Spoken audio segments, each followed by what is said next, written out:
Hello students, welcome to Learned Education. I am your teacher Triparna Das Bhattacharya, and today we will be doing Act 1 Scene 1 from the play The Merchant of Venice by William Shakespeare. Okay. This is for the students of classes 9 and 10 who follow ICSE curriculum. And but before we proceed with the lesson, I just want to give you a small reminder. Please do subscribe to our channel and press the bell icon to stay notified. Okay.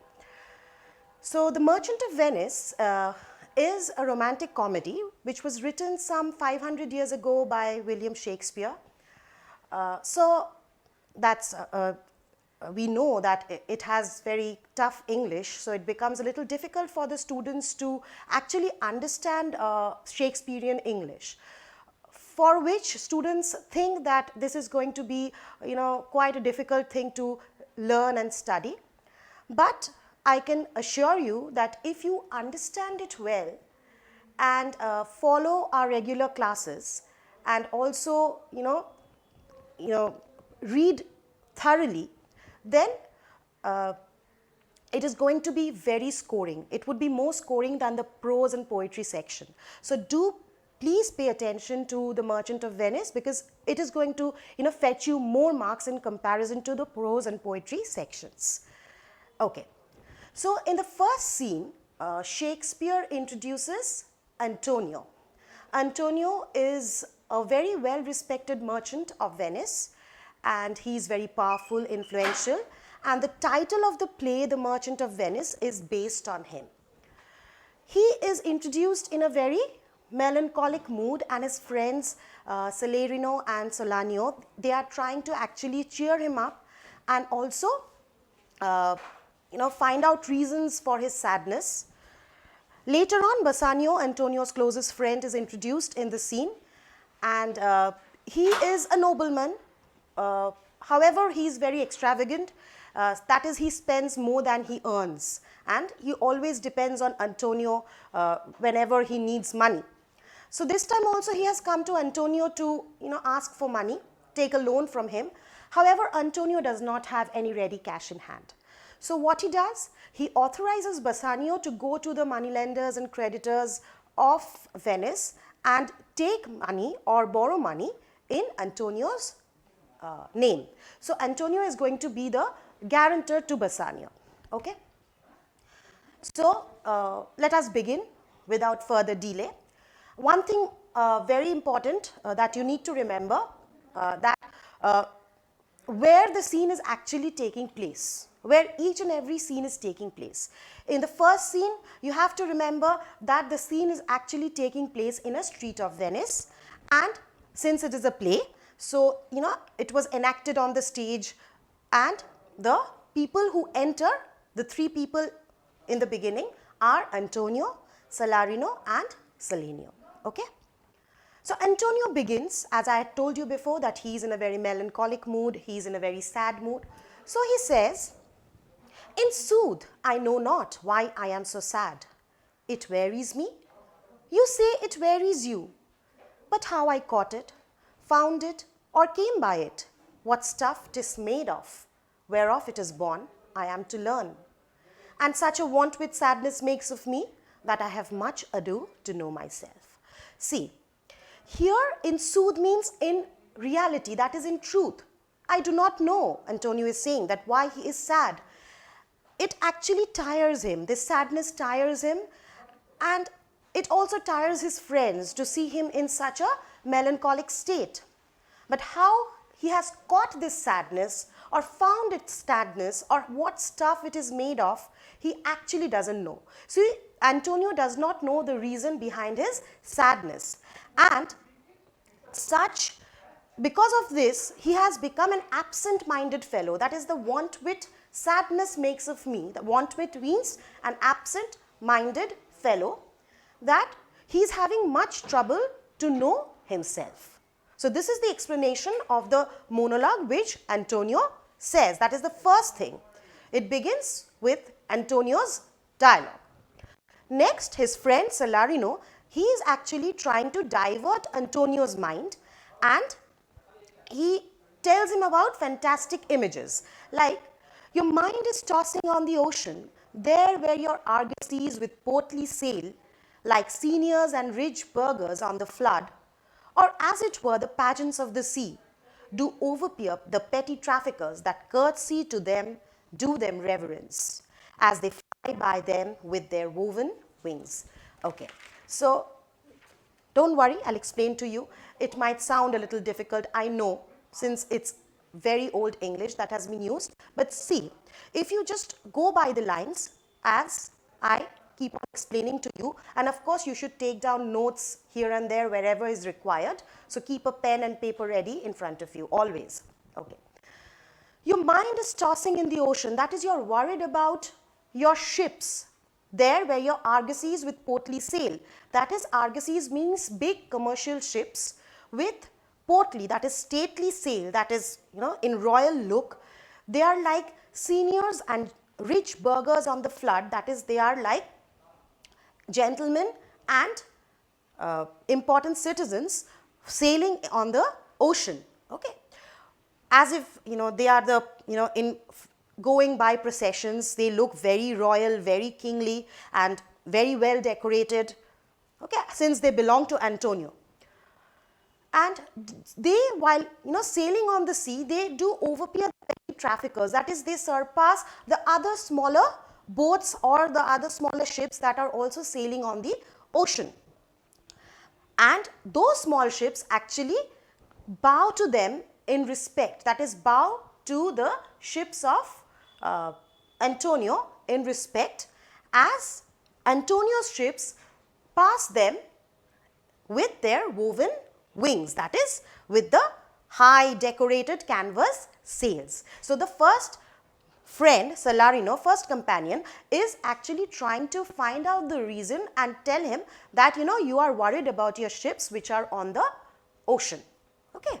Next, his another friend, Salenio, tells, believe me, sir, had I such venture forth, the better part of my affections would be with my hopes abroad. That is, he's saying that you can be rest assured that if I had such business, such trade on sea right now, my worries, or I would also be worried about them. I should be still plucking the grass to know where sits the wind. So I would be plucking the grass to see the direction of the wind. Okay. Peering in maps for ports and piers and roads. I would be looking at maps for where exactly, the ports are, so that my ship can go and dock itself, and piers and ports, wherever my ship can go and, land. And every object that make me fear misfortune to my ventures out of doubt would make me sad. So, there can be many dangerous things on a sea. There can be pirates, there can be rocks, and there can be, the ship can go and collide with rocks, there can be a violent storm. All these things might cause a lot of danger for the ships. So I would be worried about that. I would be thinking, most of the day, if I had such kind of a business on sea, then I would be just worried about it and think about it throughout the day. Salarino starts again. My wind cooling my broth would blow me to an ague when I thought what harm a wind too great at sea might do. So he is saying, my wind cooling my broth means broth is the soup maybe that has been given to him to, eat or drink, take. So now when the wind is blowing, that would cause a kind of shiver, down his spine, because he would be worried that a great wind or a great storm might cause a lot of harm to his ship. I should not see the sandy hourglass run, but I should think of shallows and flats and see my wealthy Andrew docked in sand, veiling her high top lower than her ribs. So, a sandy hourglass is an apparatus actually with two spheres of glass joined together with a tiny hole in between, through which sand ran from one sphere to the other. It is kind of a timepiece which was used in olden days. The apparatus actually was used to,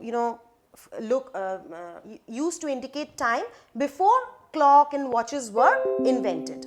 So Salarino is saying that the sight of the sand glass would make him fear, okay, that it would remind him of the dangers that can happen to his ships on sea.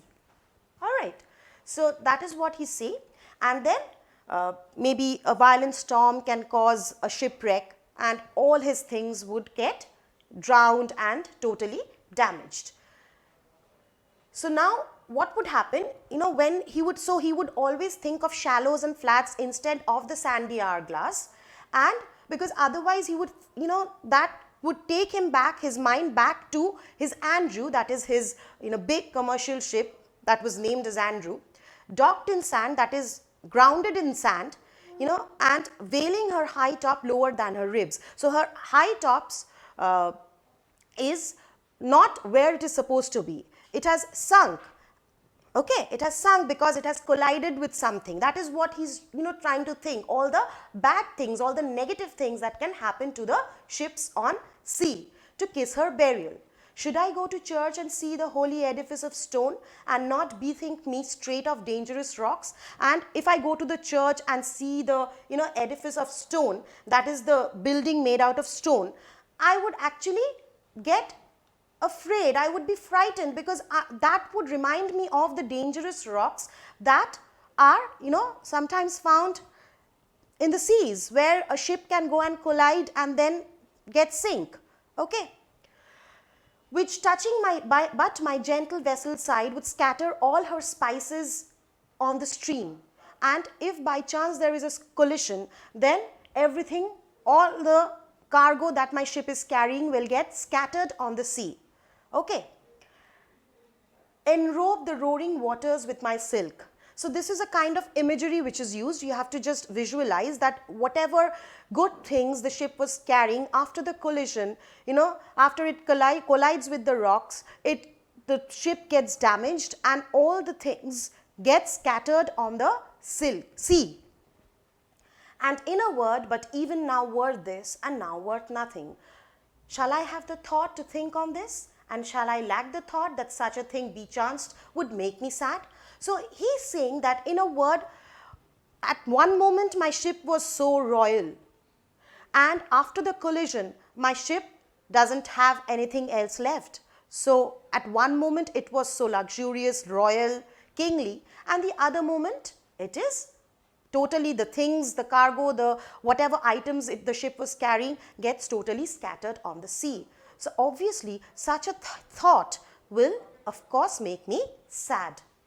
But tell not me, I know Antonio is sad to think upon his merchandise. So he's saying that I know that maybe Antonio is worried about his merchandise, that is the cargo, the things the ship is carrying. Antonio, believe me so, no, I thank my fortune for it. My ventures are not in one bottom trusted, not to one place, nor is my whole estate upon the fortune of this present year. Please mark these three things. What Antonio states, while saying that no, I am not worried about my merchandise, I am not bothered about my ships, because he cites three reasons for that. What is the first reason?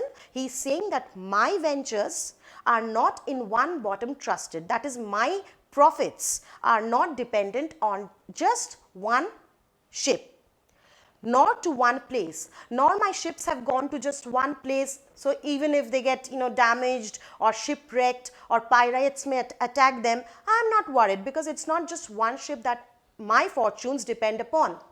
Nor is my whole state upon the fortune of this present year, and nor my profits or neither my finances are dependent upon the money I make in the current financial year. So these are the three things which he says to Salarino and Solanio, saying that I am not worried about my merchandise. He doesn't know the reason for his sadness, but he is sad for some reason which he cannot cite. Okay. Therefore, my merchandise makes me not sad.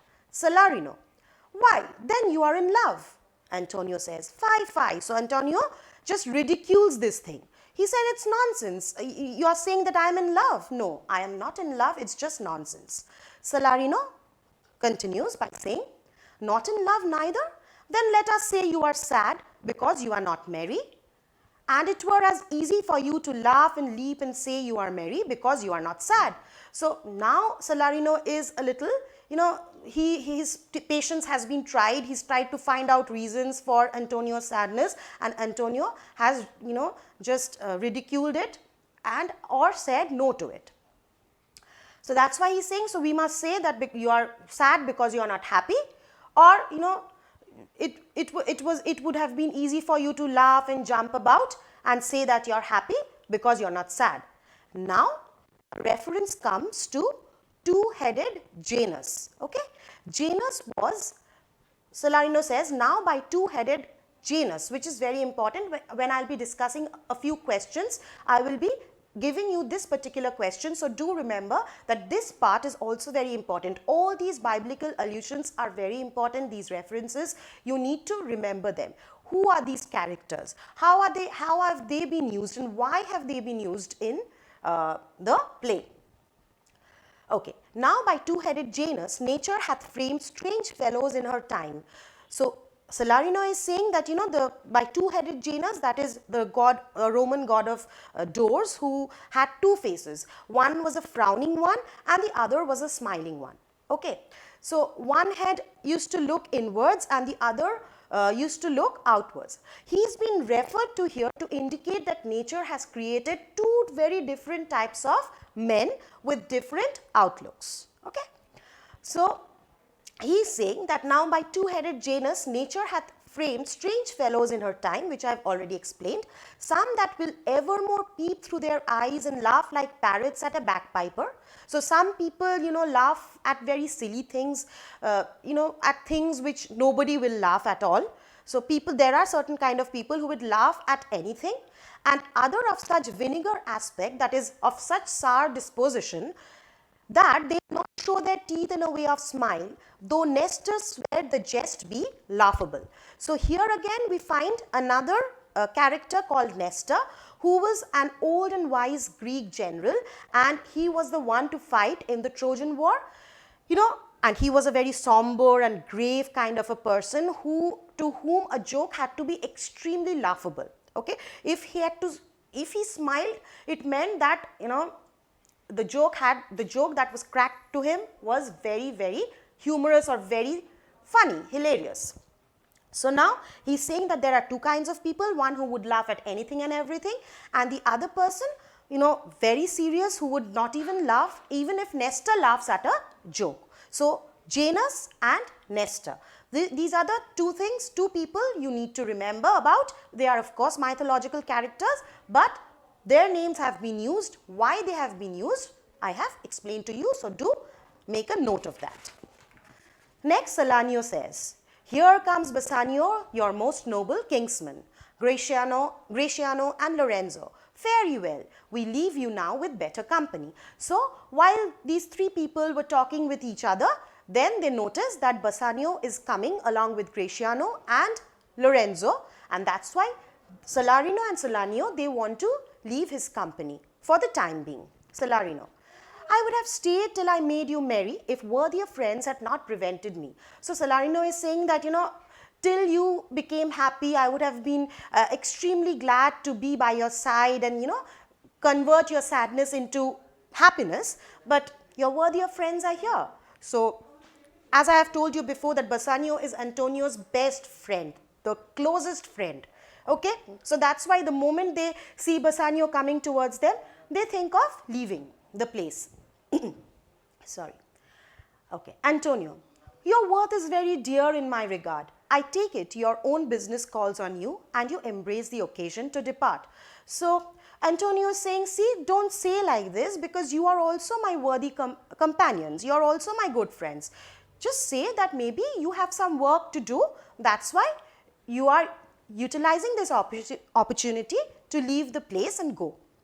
Now enter Bassanio, Lorenzo and Gratiano. Salarino, good morrow, my good lord. So he greets them. Good seniors both, when shall we laugh? Say when?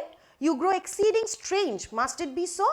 That is, we don't meet quite often, so we should meet more often, because we are, growing strangers. As strangers, I find you to be a stranger. So let's meet often. And when shall we laugh means when shall we have a good party together. Salarino, we'll make our leisures to attend on yours. That is, of course, when we are free, we will find time to come and meet you at a convenient time. And they leave from the stage. Exeunt Salarino and Salenio. Lorenzo starts speaking. My lord Bassanio, since you have found Antonio, we too will leave you, but at dinner time, I pray you have in mind where we must meet. So again, Lorenzo also says that, okay, since you have found your best friend Antonio, we too, that is Lorenzo and Gratiano, we will also leave you at present and meet you at dinner time. And that, do not forget about that, that we are supposed to meet during the dinner party or dinner time, not party, dinner time. Bassanio, I will not fail you. So Bassanio says that don't worry, I will be there in time. Gratiano, now Gratiano talks to Antonio, and here from now onwards you will see that Gratiano is a character who talks a lot, is a very talkative man. He is very straightforward. You know, sometimes he's too much straightforward that he speaks certain things which hits the raw nerve. Maybe he could have avoided that. Okay, if he had not spoken those words, it might not have hurt the other person, but Gratiano is like that and we have to accept him in that way. You look not well, Senior Antonio. You have too much respect upon the world. That is, you do not look so well. You are not in your proper state of mind. Gratiano can understand from Antonio's appearance, maybe worried looks, and he tells him directly. You have too much respect upon the world. That is, you are very much concerned about worldly affairs. They lose it that do buy it with much care. Okay, so those who spend too much time worrying about worldly matters, they are never really very happy people. Believe me, you are marvelously changed. That is, your appearance has got totally transformed. Okay, you really look dull, pale, anxious, worried, and of course sad. Antonio, I hold the world but as the world, Gratiano, a stage where every man must play a part and mine a sad one. So Antonio thinks that every man comes to this world with an intention, and here Antonio's part is that of a sad one. He is supposed to play the role of a sad man. So that's why he is sad, and that's why he looks so forlorn, so changed, not in his proper state. So it can be made out, and he is quite dejected with life, it seems, and that's why he quotes such a sentence where he says that the world is a stage and every man comes here as an actor to perform his particular role, and my role is that of a sad one. So Gratiano then adds, then let me play the fool. So he says, okay, then mine maybe is that of a joker. So let me try to entertain you. With mirth and laughter let old wrinkles come, and let my liver rather heat with wine than my heart cool with mortifying groans. So he's saying that let me play the role of a clown and let me entertain the people around me, and with mirth and laughter let old wrinkles come. So when one laughs, wrinkles appear on the faces. So he says that we should only laugh and be cheerful, be happy, be delighted, and that is what I should be like. And let my liver rather heat with wine. That is, it was an Elizabethan belief that wine drinking warmed the liver. Okay, so it was thought that there are basically 4 types of characters: the melancholic, the choleric, the phlegmatic, and the sanguine. So these types are physiologically dependent upon how they could digest the food they ate.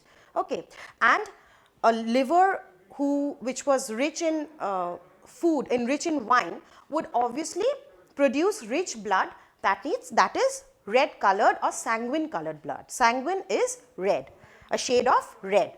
Okay, so he's saying that let my liver rather heat with wine than my heart cool with mortifying groans. So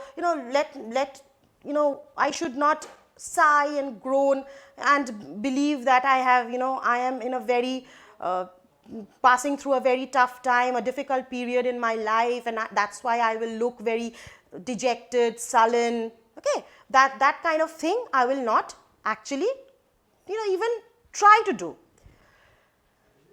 Why should a man whose blood is warm within sit like his grandsire cut in alabaster?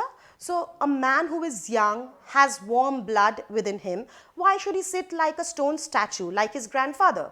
Okay, alabaster is, of course, a pure white stone. So sit in alabaster means maybe the grandfather has died and his statue has been made out of that white stone called alabaster. So why should he sit, a young man with warm blood running within his veins, sit like a serious statue? Okay. Sleep when he wakes and creep into the jaundice, that is when he's awake as if he's sleeping, when he's supposed to be a lot energetic, he is, behaving in a very dull, in a fatigued manner. Why should he be like that? And creep into the jaundice, that is become irritable by being peevish, that is, behave in a very bad manner with others, being peevish. I tell thee what, Antonio, I love thee, and it is my love that speaks. So he's saying that, Antonio, I love you, and because I love you, that's why I'm giving you these kinds of advice, these kinds of suggestions, or I'm telling you, I'm narrating you these facts. There are a sort of men whose visages do cream and mantle like a standing pond. So there are a few people whose faces, visages means faces, they stand still like the scum that forms on the surface of still waters, okay, in a pool. And because they are so serious, they do not act in a jovial manner, they always are under a shroud of negativity. So there are people like that, and do a willful stillness entertain. So, they wish to be like that. It is their wish to behave in a very sullen, sulky manner, always, with purpose to be dressed in an opinion of wisdom, gravity, profound conceit. Because they do this intentionally, because they have an intention of, appearing as a man with a lot of wisdom, personality, and they want to actually behave in a very arrogant manner. They have a lot of arrogance in them, profound conceit, that is deep arrogance. As who should say, I am Sir Oracle, and when I ope my lips, let no dog bark. And these kind of people, compare themselves to Sir Oracle. So Oracle was actually believed to be the voice of the gods uttered through the mouth of priests. So these kind of people think them to be Sir Oracle, and they expect that when they speak or when they open their mouth to speak some words, others let no dog bark. That is, others should not make any sound. Okay? Oh my Antonio, I do know of these, that therefore only are reputed wise for saying nothing. So there are these kind of people who maintain such kind of profound wisdom, gravity, and profound conceit, and they intentionally behave as if they are very reputed, and they are well known for saying nothing. Okay. When I am very sure, if they should speak, would almost damn those ears, which hearing them would call their brothers fools. So he's quite confident if these kind of people speak up or say a word, then of course they are going to make a great fool of themselves. That is what he tries to say. I'll tell thee more of this another time, but fish not with this melancholy bait. So then he says that, okay, next time when I meet, I'll tell you more about all these things, but don't be in this kind of a sad mood, change yourself, be happy, be cheerful. For this fool gudgeon, this opinion. So I am giving you this opinion, this is my viewpoint. Come, good Lorenzo, fare ye well a while, I'll end my exhortation after dinner. So again he says that, okay, come Lorenzo, let us move out of this place, and whatever advice I'm giving you right now, we will complete this, I will complete this after dinner. Okay. Well, Lorenzo says, well, we will leave you then till dinner time. I must be one of these same dumb wise men, for Gratiano never lets me speak. So Lorenzo again jokingly says that, okay, we will meet again during the dinner time, because, I must be one of these dumb men about whom Gratiano is saying, because Gratiano never allows me to speak. Gratiano, well, keep me company but 2 years more. Thou shalt know not the sound of thine own tongue. So again, Gratiano, there's a lot of sense of humor being exchanged over here.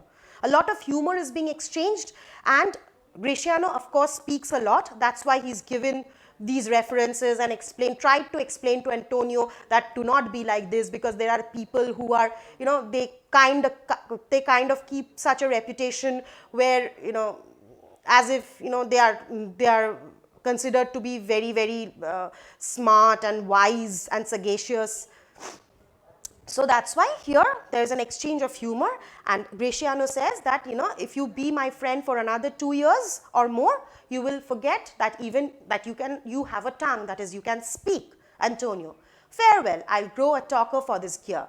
So Antonio says, okay, because of this advice, I will start talking, Gratiano. Gratiano, thanks, Ifate, for silence is only commendable in a neat's tongue dried. So he's saying that thank you very much for taking my advice, because this silence is only praised in a neat's tongue dried. That is, a dried ox's tongue should only be silent. Otherwise, a young man like you or like me should be happy, should be filled with laughter, mirth, energy, and always be cheerful. And Gratiano and Lorenzo also exit the stage. Next, Antonio asks Bassanio, is that anything now? Bassanio, so do you have anything to tell me? Bassanio, Gratiano speaks an infinite deal of nothing, more than any man in all Venice. So Gratiano, actually Bassanio says that Gratiano talks a lot, any man in Venice, he speaks all unimportant things more than any man is in Venice. His reasons are as 2 grains of wheat hid in 2 bushels of chaff.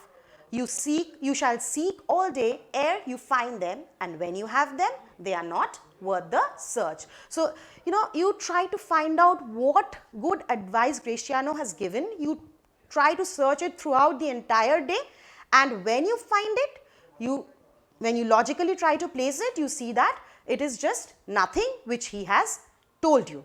Okay. Antonio, well, tell me now, what lady is the same to whom you swore a secret pilgrimage that you today promised to tell me? Okay. So Antonio asks him okay, tell me now about the lady about whom you were supposed to tell me. That is, you wanted to visit her, secretly. So please tell me about her, because you had told me that you would tell me about that lady.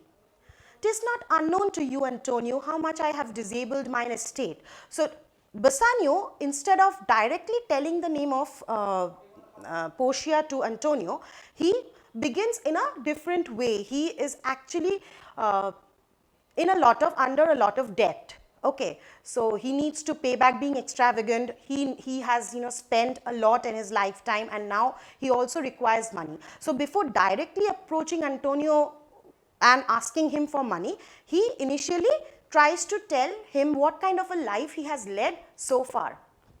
How much I have disabled mine estate by something showing a more swelling port.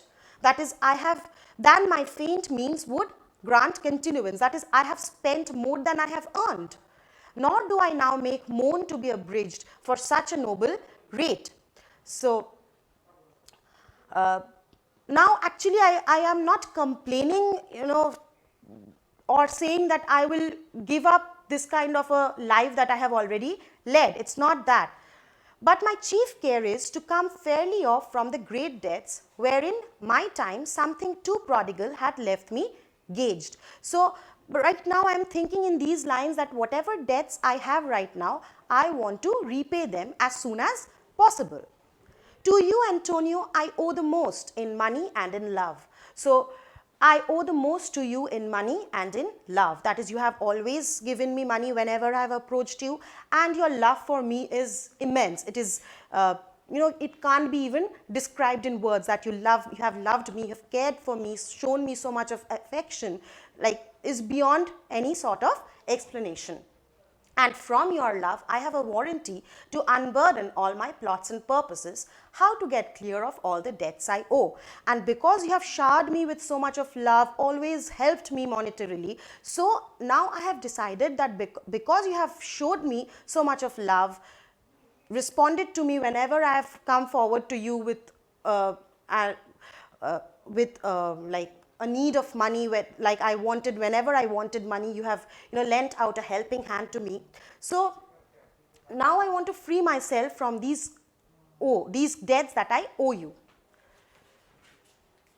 Antonio, I pray you, good Bassanio, let me know it. So Antonio says that, please, I request you, just let me know what you have, what you want to tell me.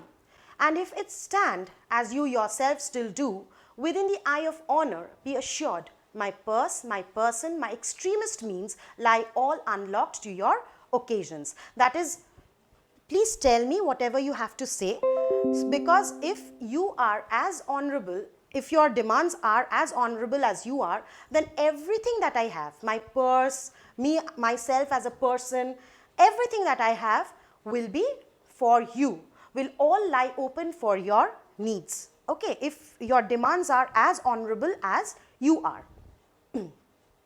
Bassanio. Still, Bassanio is not coming directly to the point. He again, talks about a story which happened to him when he was in school. In my school days, when I had lost one shaft is an arrow, I shot his fellow of the self-same flight, the self-same way, with more advised watch, to find the other fourth, and by adventuring both, I oft found both. So during his school days, whenever he shot an arrow, okay, and he lost it by any chance, he would shoot another arrow of the same size, in the same direction and in the same manner, so that the arrow would also go in the same direction. In that way, he often found both the arrows, or at least the one which often found both the arrows if he had kept a very very advised watch on the second arrow. He often found both the arrows if he watched it carefully. And by adventuring both, he often found both. Okay? I urge this childhood proof because what follows is pure innocence. I am bringing in this childhood story. I am trying to relive this memory because what I want to tell you is out of pure innocence. I owe you much, and like a willful youth, that which I owe is lost. But if you please to shoot another arrow that self way, which you did shoot the first, I do not doubt, as I will watch the aim, or to find both, or bring your latter hazard back again, and thankfully rest debtor for the first. Okay, I'll explain to you. You might find it a little confusing. Don't get puzzled. Just understand. So he said that in his school days, he used to shoot arrow. If that arrow got lost, he took another arrow of the same size, shape, and he used to shoot that arrow in the same direction, and he kept a careful watch on the second arrow. And by keeping a careful watch on the second arrow, he was able to find either the second one, or sometimes he often found both. So he is trying to bring in now that earlier Antonio had always given him loans, and he is indebted to Antonio. Bassanio is indebted to Antonio for that. And this time also, he is trying to say that this time also, if you help me with money, I can assure you that I am going to repay this loan to you, and if possible, I will also repay the previous debts that I have. Or even if I am unable to repay the previous debts, I am going to stay grateful to you for those, and of course, try to actually give you back both, but at least this one I can assure you that I will pay you back. Antonio, you know me well, and herein, so let me just tell you before I proceed with Antonio's dialogue. He is trying to say that he is comparing the loan with that of the arrow. Okay, earlier if that arrow used to get lost, but this time if he remains careful, if Bassanio remains careful and Antonio gives him the loan, then this time he is going to remain very careful, and if possible, of course, he is going to repay this loan like he used to find the arrow earlier in his school days, in his earlier days, childhood. and this time also he will give back the arrow, give back the loan, and if possible give back the previous, clear the previous debts as well. But if he is unable to do so, he will always remain grateful to Antonio for the previous loans.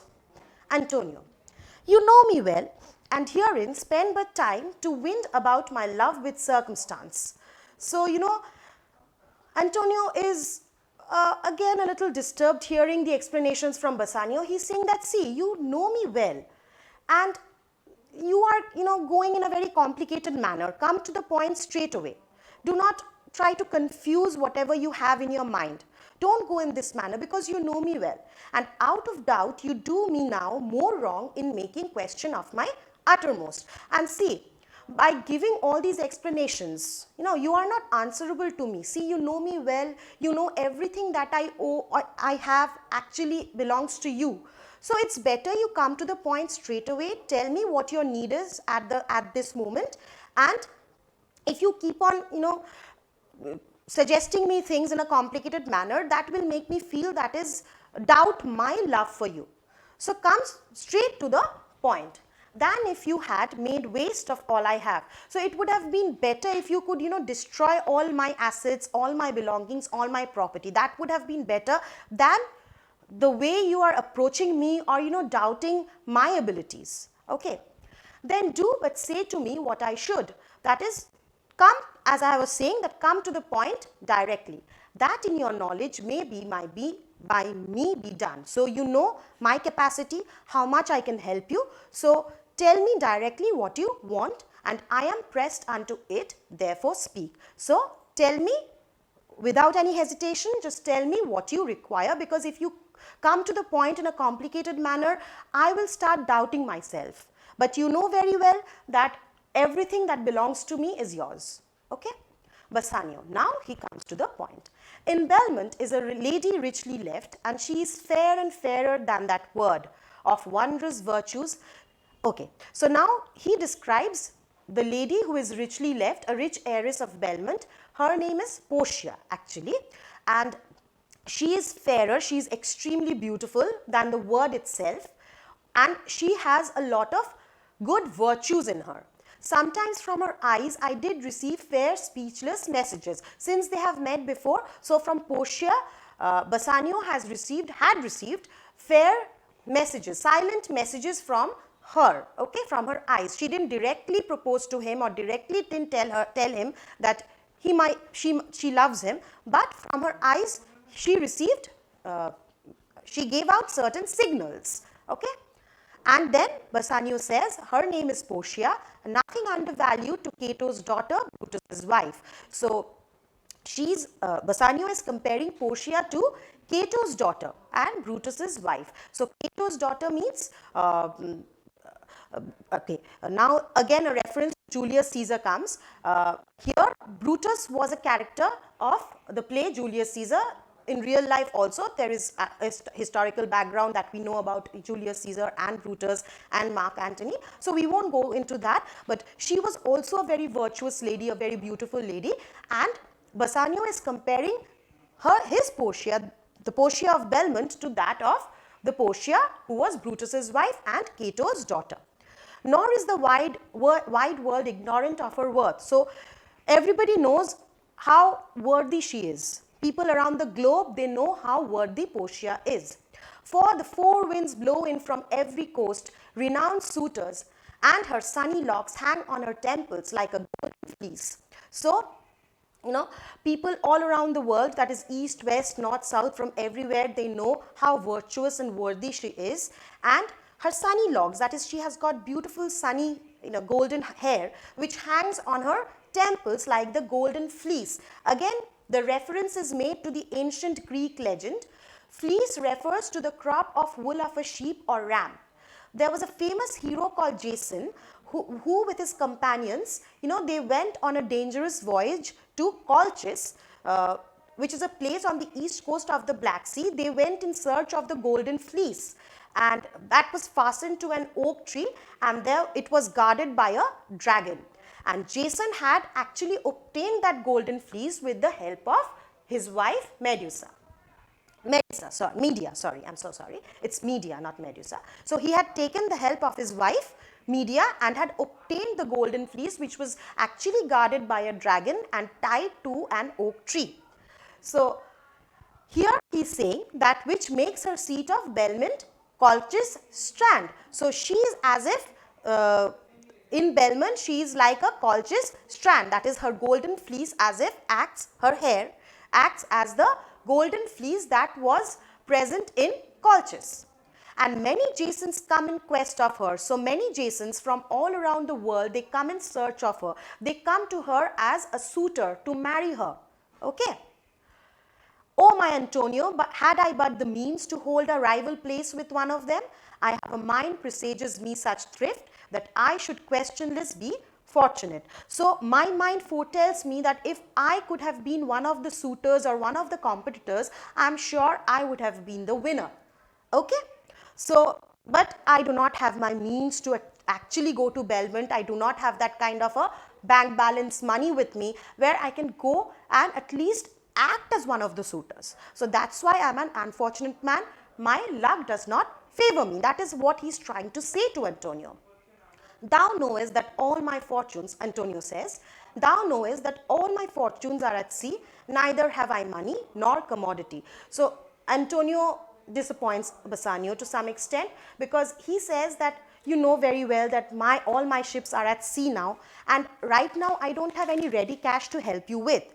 To raise a present sum.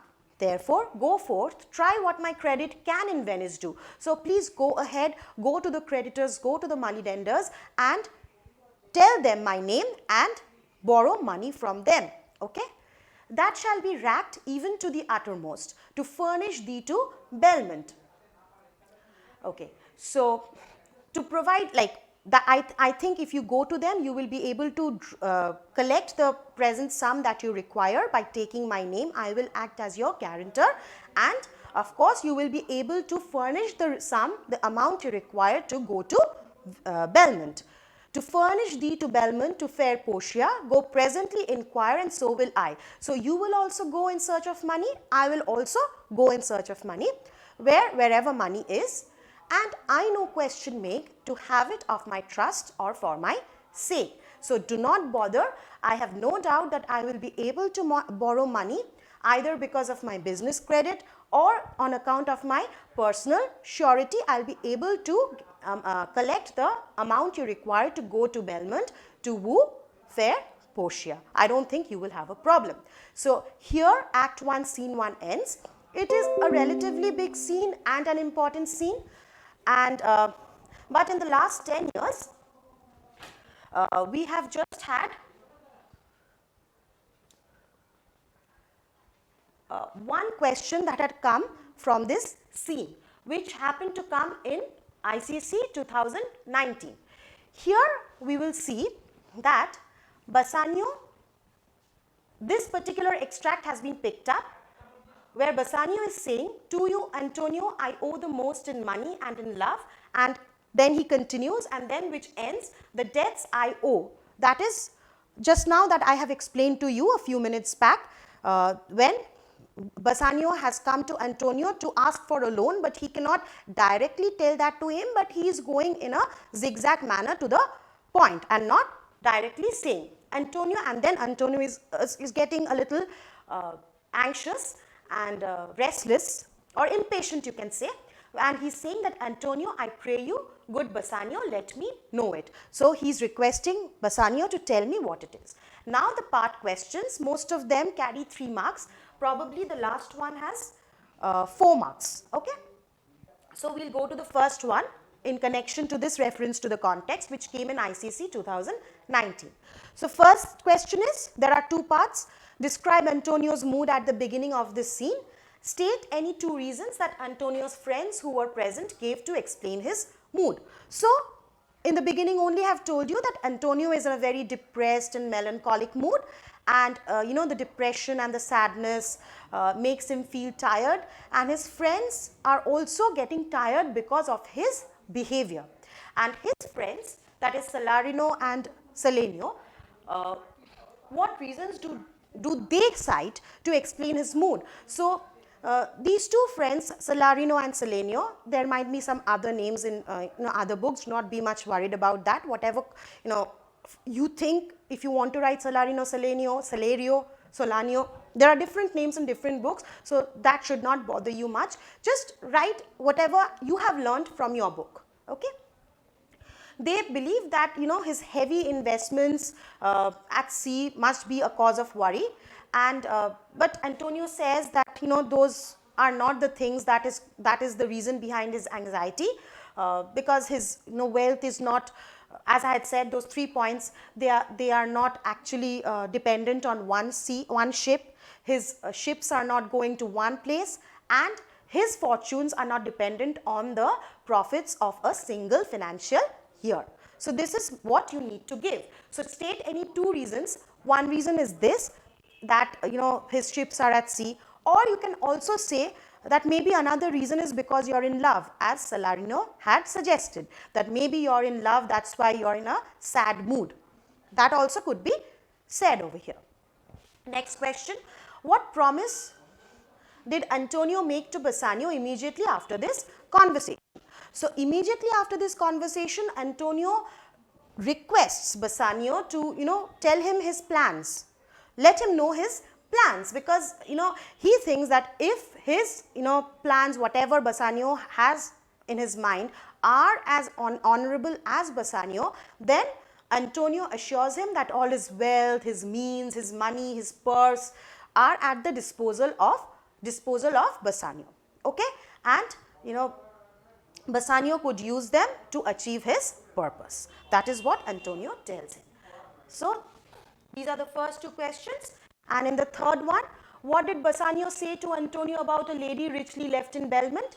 Right now, just a few moments back, I have already discussed. He said that she is as fair as the word fair and could be compared to Portia, who was Cato's daughter and Brutus's wife. She was ever virtuous, a very worthy lady, very intelligent one. Men from all around the globe, come from all directions to woo her in marriage. These are all the things that you need to say in this particular answer. And the eminent suitors, they come from all over the world and pay a visit to Belmont in hope of winning beautiful Portia's hand in marriage. And Bassanio also says that if he had enough money, then he could also be one of the suitors. He could go there as a competitor, as a suitor, and he's quite sure that if Bassanio went, Portia would definitely agree to marry only him and nobody else. Fourth question, why was Antonio unable to lend Bassanio the money that he needed? Because Antonio's ships were all sailing and he did not have any ready cash in hand. So Antonio was unable to lend Bassanio the money. How did he propose to help his friend? He authorizes his friend to go to the creditors and money lenders and borrow the required amount of sum which he needs to go to Belmont, and he would also approach the different creditors and borrow the same amount for him, and he was quite confident that they would be able to collect the required money and Bassanio would be able to sail to Belmont. Okay. What does the above extract reveal of the relationship between Antonio and Bassanio? Mention one way in which this relationship was put to the test later in the play. This question has 2 parts, 2 marks each, that is 4 marks in total. Here you would have to say that Antonio and Bassanio are very close friends, and we have seen that how dear they are to each other, and there is a lot of love and trust that goes between them. We will find it in every stage of drama. Here we have only read Act 1, Scene 1, but as the play progresses, we will see how much Antonio and Bassanio are as friends, how much close they are. They share a very good bond between themselves, and it's not only an attachment, it is a lot of love. Especially Antonio's love for him is more than what Bassanio's love for Antonio is. Like that you do not have to mention, but say what kind of a relationship they shared. Okay, and each one of them was ready to serve and help one another, and and Antonio was more, considered Bassanio to be more a brother to him than a friend. Okay, he was so caring, so affectionate. He loved him so much that he, devoted his life for Bassanio. And in the end, that is the last part, mentioned one way in which this relationship was put to the test later on. Later on, we have seen that Antonio signs a merry bond and to borrow to gather the amount, that is 3,000 ducats, which Bassanio needed to go to Belmont to woo Portia. As nobody could lend him, they had to go and approach Shylock, and because Shylock was lending the money, Antonio had signed a bond where it was stated that if he could not return the amount within a particular period of time, then Shylock would cut a pound of flesh from his any part of the body he desired. So this was the way their relationship was put to test. So this is all what you need to answer for this particular question. However, since in the last 10 years there was no other question from this particular scene, I am going to give you a few other questions of my choice which I think are pertinent and important for this scene. The references are important, as I have said. You should remember that of Janus and of Nestor. That is what I have thought of and written down in this particular slide, and I would expect you to consider them to be important. What is meant by the two-headed Janus? It is already there. I have already told you, the Roman god, with two faces, one that was frowning and one that was smiling. It used to be kept on the doors. Okay, the smiling face used to face inwards and the other one outwards. So this is what all you need to write. It is there in the book and you will find over there. Who is Nestor? Nestor was the Greek general, old and wise Greek general, who was a very serious person, and a joke. And why is he referred to in the extract? A joke had to be extremely laughable in order to make him laugh. Okay, and why is he referred? Because Salarino was talking about two kinds of people that nature had framed. That was for Janus, sorry. And in connection to Janus, Nestor has come, because Nestor, he was actually trying to compare the two kind of people, one of a very sour aspect and the other who used to laugh at anything and everything.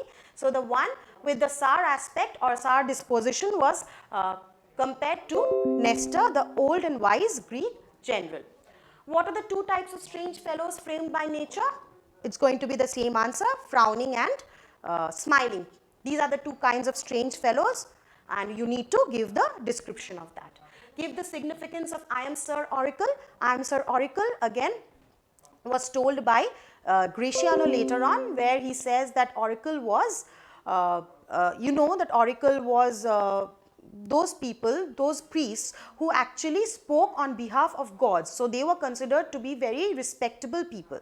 And in the context of the play, Gratiano says that there are a few kinds of people who actually pretend to be very wise, having a lot of personality, strong personality, and very arrogant, who think that whenever they speak or talk, others should not open their mouths. So that is why I am Sir Oracle has been is significant. In that way, it is significant. What does Bassanio say about Gratiano's speech later in the scene? This also we have mentioned that Bassanio talks of infinite deal of nothing. It's like just very insignificant things he keeps on saying. He talks a lot. Most of it is gibberish, and when you try to search and try to find out what he must have told you, then at the end of the day you keep on searching throughout the day, but you find that most of it is useless. You have to frame it in your own words. I'm just giving you the points. You have to write it in a better way. I'm just giving you the points. Jot it down, note it down, and then frame the answer. Which experience of his school days does Bassanio narrate to Antonio? This also I have told you, that he talked about the shaft that he used to shoot, or it might have, when it got lost, he shot an arrow of the same size, shape, and in the same direction, and this time he watched it much carefully, and in this way he used to find the older one which he had lost along with the one which he had shot the next time. So, hopefully this session has been quite helpful to you. It will come of use to you. So, I would remind you again to press the bell icon and also subscribe to our channel before that, so that if you keep on getting the regular updates from this channel to whatever lessons we post. We put in a lot of effort behind every lesson that we upload.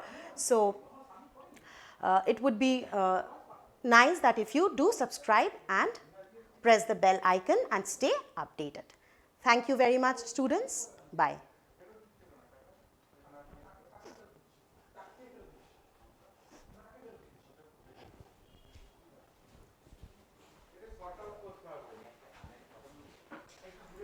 কতক্ষণ হলো?